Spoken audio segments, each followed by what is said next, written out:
Hello, everyone. Dr. Mad here. Let's get mad about A Christmas Carol. So we are almost at the end of Stave 3.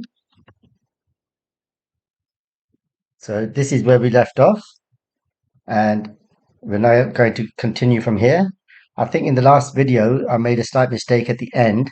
So let me just repeat. So Stave 3 is the longest stave. Stave 4, the next one, is quite long, but not so long. And then Stave 5 is quite short. I think in the last video, I just repeated stave 4. Hopefully you understood what I was trying to say. Anyway, that's not the end of the world. So let's carry on with this. It was a long night, if it were only a night. But Scrooge had his doubts of this, because the Christmas holidays appeared to be condensed into the space of time they passed together. It was strange, too, that while Scrooge remained unaltered in his outward form, the ghost grew older, clearly older. Scrooge had observed this change, but never spoke of it, until they left a children's 12th night party, when, looking at the spirit as they stood together in an open place, he noticed that its hair was grey. Okay, so as it says here, it's supposed to be one night, but Scrooge is starting to doubt this because he's noticing that the time is being condensed, it's being concentrated, okay, into the time that they pass together. Because you'll see here in a minute, this bit here. So as the time goes on, Scrooge obviously doesn't change because it's only a few days, even at the, it's supposed to be one day, but it's actually more than that. But even if it's a few days, obviously Scrooge is not going to change in that time in terms of physically aging, right? But the ghost seems to be getting older, okay, clearly older. And Scrooge has noticed this, but he hasn't said anything. But now, notice this 12th night party. So 12th night is January the 6th. In other words, literally 12 days or 12 nights after Christmas. And in those days, actually, 12th night was more popular. It was celebrated more than Christmas Day. So it was only in the 19th century, and Dickens was a big part of this, that Christmas Day became more popular and 12th night. I mean, nowadays, hardly anybody really thinks about 12th night, although some people do. Some people who are really into history and so on, they do. Anyway, he notices that the ghost's hair has now gone grey. So just a little bit more on time. So Dickens was interested in time, and it's a strange thing that you might think for writers to be interested in. You might think it's more to do with science and physics and so on, and it is. But actually, for writers, it is an important concept. And I mean, what I'm saying now, if you understand it, fine. If you don't worry about it. I'm just mentioning some ideas which you can maybe think about for the highest grades. But if you think about a novel, the story often goes back and forth in time, doesn't it? So obviously that's only in the book, it's metaphorical, it's not real time, but you can see that time and literature are actually connected. And of course, at the beginning when the ghosts are coming, Dickens plays around with time then as well, doesn't he? That Scrooge is very confused about what time it is, okay? So on the one hand, you really don't need to worry too much about this if you're just aiming for grade 4, 5, 6. But if you are aiming for those highest grades, and it's something you're interested in and can understand, then by all means have a think about it. Are spirits' lives so short? asked Scrooge. My life upon this globe is very brief, replied the ghost. It ends tonight. Tonight? cried Scrooge. So again, notice this is really a sort of a rhetorical question, but Dickens has used an exclamation, okay? Tonight at midnight. Hark! The time is drawing nearer. The chimes were ringing the 3/4 past 11 at that moment. Forgive me if I am not justified in what I ask, said Scrooge, looking intently at the spirit's robe, but I see something strange, and not belonging to yourself, protruding from your skirts. Is it a foot or a claw? Okay, so yeah, so he asked the spirit, is your life so short? And the ghost says it ends tonight. Well, obviously, only in terms of the earth. We don't know where it's going after that. Tonight, cried Scrooge. Hark just means listen, and his time is going to end at midnight. But now it says here that it's 11:15. So notice again, how come it's 11:15? The ghosts are supposed to come at midnight and 1 o'clock and so on. So this time moves around. Now you don't need to worry too much about it, except to understand that Dickens hasn't made a mistake. Okay, he knows what he's doing. He knows exactly what times he's writing. It's not like he's suddenly forgotten or made a mistake. Okay, he's deliberately playing around with time. Okay, but you don't need to worry too much at the moment as to why he's doing that. And then he's underneath the robe that the spirit wears. He sees he sees this and he says, "Is it a foot? In other words, is it a human being or is it a claw? Is it an animal?" And this is really important. Okay, the ending of this chapter is really, really important. "It might be a claw, for the flesh there is upon it," was the spirit's sorrowful reply. "Look here. From the foldings of its robe it brought two children, wretched, abject, frightful, hideous, miserable. They knelt down at its feet, and clung upon the outside of its garment. Oh man, look here! Look, down here!" exclaimed the ghost. They were a boy and girl, yellow, meagre, ragged, scowling, wolfish, but prostrate too in their humility. Where graceful youth should have filled their features out and touched them with its freshest tints, a stale and shriveled hand like that of age had pinched and twisted them and pulled them into shreds. Where angels might have sat enthroned, devils lurked and glared out menacing. No change, no degradation, no perversion of humanity in any grade through all the mysteries of wonderful creation has monsters half so horrid and dreaded. Scrooge started back, appalled. Having them shown to him in this way, he tried to say they were fine children, but the words choked themselves rather than be parties to a lie of such enormous magnitude. So he's saying that, I mean, it is going to be human beings, but because it's so reduced because of starvation and so on, it looks like a claw. It looks like a human, looks like an animal claw. Okay. And he pulls out these two children, and here's a list. Okay. So in this page, Dickens uses two lists. There's another list down here. Really, really important. So wretched means miserable. Abject means kind of completely miserable. Spirit, are they yours? Scrooge could say no more. They are man's, said the spirit, looking down upon them, and they cling to me, appealing from their fathers. This boy is ignorance, this girl is want. Beware of them both, and all of their degree. But most of all, beware this boy, for on his brow I see that written, which is doom, unless the writing be erased. Deny it, cried the spirit, stretching out its hand towards the city. Slander those who tell it ye. Admit it for your factious purposes and make it worse, and bide the end. Have they no refuge or resource? Cried Scrooge. Are there no prisons? Said the spirit, turning on him for the last time with his own words. Are there no workhouses? The bell struck 12. Scrooge looked about him for the ghost and saw it not.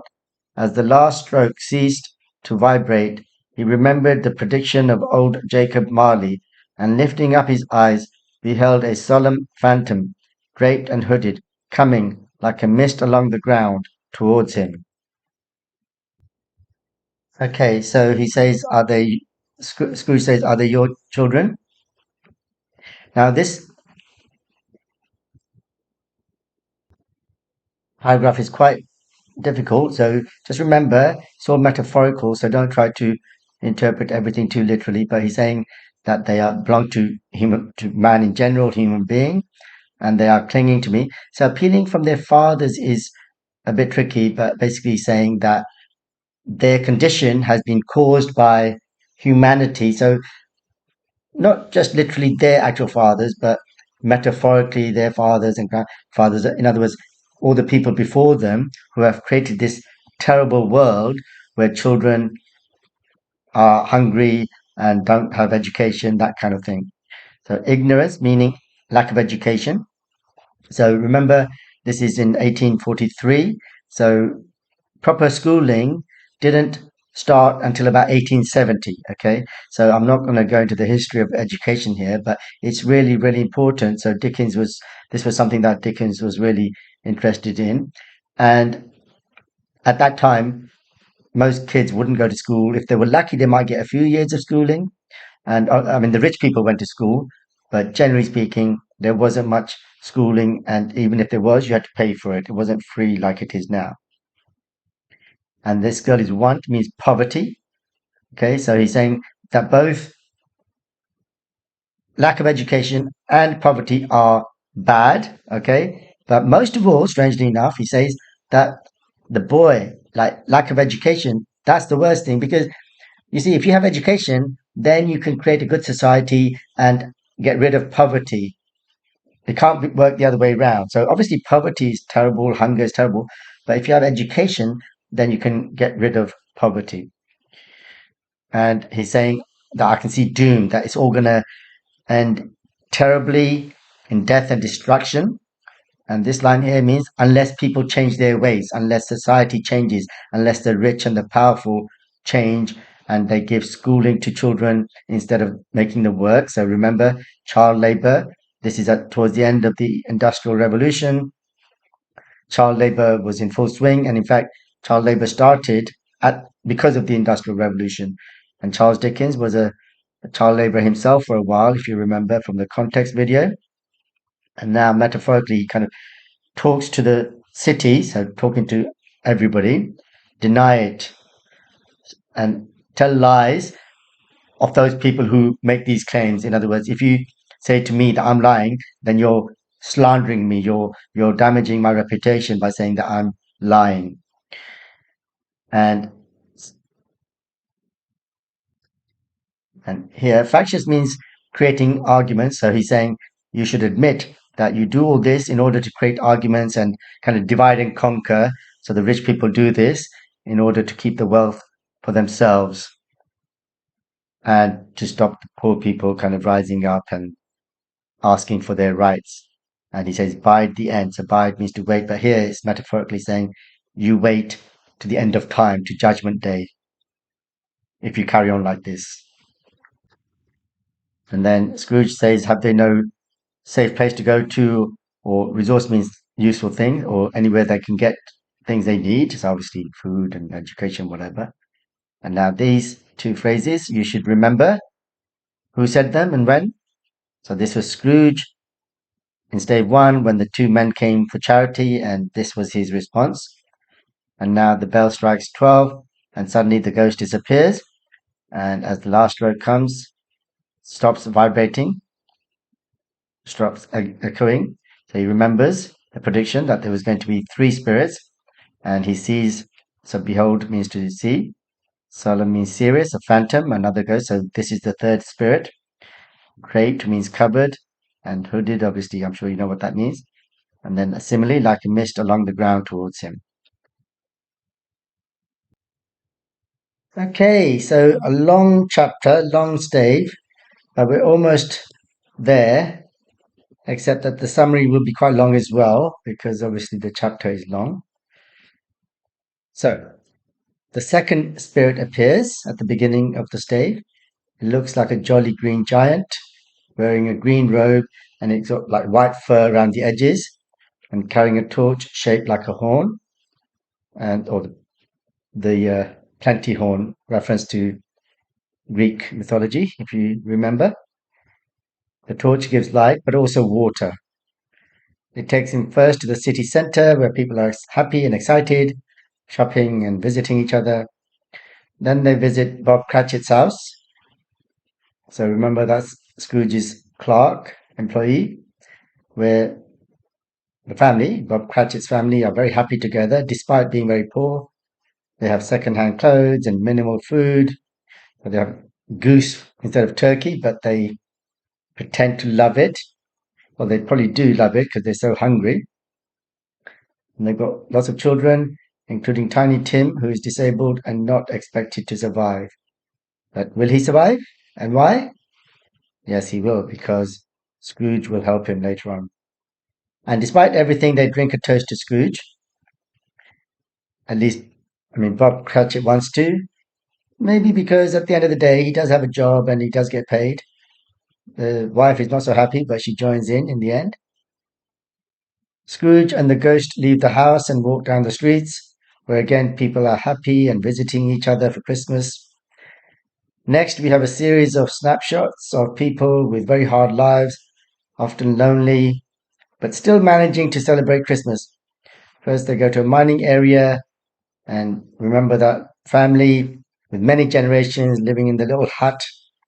Mining is a very, very tough job, and children used to do it. It's dirty and it's dangerous. Then they go to a lighthouse with these two people, very lonely. I mean, at least they've got each other. Sometimes in these lighthouses, it's just one person. And then a trading ship, months on sea, weeks and months on sea. And then we return to land and to Fred's house. So this is Scrooge's nephew, remember, who had come to invite Scrooge for Christmas, but Scrooge said no. And Fred's family and friends are having a great party. They talk about Scrooge and how he only hurts himself by staying alone. They play a game where Fred thinks of an animal and they have to guess what it is. And it turns out to be Scrooge. And Fred says that he's going to keep visiting Scrooge every Christmas, whether Scrooge likes it or not. And he's hoping that Scrooge will change his views on Christmas and just change generally. And hopefully, he might leave some money to his clerk, to Bob Cratchit, maybe £50 in his will. And then we have another series of snapshots, but all in one paragraph now, where Scrooge and the ghost visit all kinds of unfortunate people. So they go to a hospital, jail, all kinds of places where the people are made happy by the ghost's presence and blessing. So the ghost blesses them. And although the people can't see the ghost and don't know why they're suddenly feeling better, but they do. And during these visits, the ghost teaches Scrooge various precepts. So remember, precepts are general rules for living, example, being good and kind. And then finally, we see that hidden under the ghost's robe are two children, a boy and a girl. But these are symbolic, okay, not real. And symbolic means where the writer uses a physical object, something physical, to represent an abstract idea. So abstract means not real, not physical. So the children are called ignorance and want. So ignorance meaning they don't know anything, they haven't been educated. Doesn't mean they're stupid, right? It just means they haven't had the opportunity.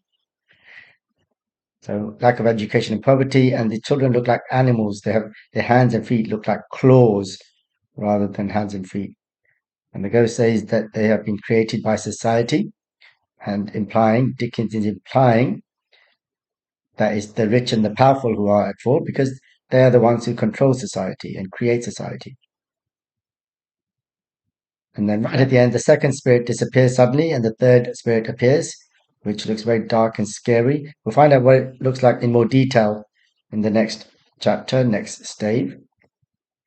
Okay, so here are some questions, very simple questions, just testing your knowledge of the plot. So remember, on the one hand, when you do your essays, you don't get any marks for plot as such, okay? But you have to know the plot inside out, what happens and the characters and so on, so that you can make your points, make your analytical points, which is what you do get marks for. But you can't make points if you don't know the story and the characters. Okay, so I won't go through the questions. So if you can just pause the video here and answer these questions. So in 3 seconds, I'm going to go on to the next slide, the answer slide. So 3, 2, 1.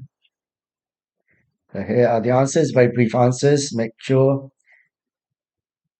that, so if you weren't able to answer the questions without thinking, you need to go back and revise the video.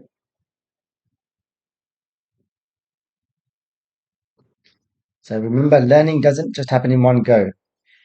To learn something, you need to go through it 2 or 3 times at least. So don't worry if you struggled with these questions. It just means you have to go through it again. Okay, so here are some key quotations. I won't read through them, but you can learn these quotations. And if you can answer this question or do this task, and that way, not only will you learn the quotations, but you will know what they mean. So just briefly for now, later on at the end of the course, we'll do longer questions, exam questions. So comment briefly on the above quotations, explain what they mean, what techniques are used, and what the effects are. So as you go along here, the number of marks increases. So when you give quotations, you should explain briefly what they mean, but you don't get many marks for that. You'll get some to show that you've understood the text and the extract and everything. And then if you identify techniques, that's good. But again, don't get a lot of marks for just naming techniques. But then it's about, obviously, you do need to do those two things first before you can then do the bits where you get the higher marks, effects and connotations. I haven't put connotations here. So effects means thoughts and feelings, okay?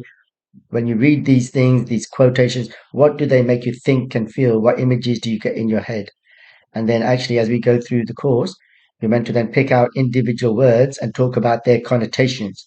So connotations means additional meanings of a word, suggestive meanings of a word. So words have denotations and connotations. Denotation means the literal meaning. Connotation means the additional meanings. So for example, the word red means the color red, but it has connotations of danger or romance. I mean, those two words are quite different, aren't they? Those two connotations. So depending on the context in which the color red is used, it might mean danger and death on the one hand, or it might mean love and romance on the other hand. Oops. So please answer these, and I'm going to go to the next slide, the answer slide, in 3 seconds. So 3, 2, 1, and moving on. So there are your answers. I won't read through them. You can do that yourself. So obviously, in this case, I wouldn't expect your answers to be exactly the same, but here are some possibilities. You may well have written more than this, in which case, well done. But as a bare minimum, you should have something like this. If it's wildly different, then you probably need to think again, maybe watch the video again. Okay, so that's the end of stave 3, a long, long stave. I hope you enjoyed that and found it useful. And if so, please do subscribe and tell all your friends about it.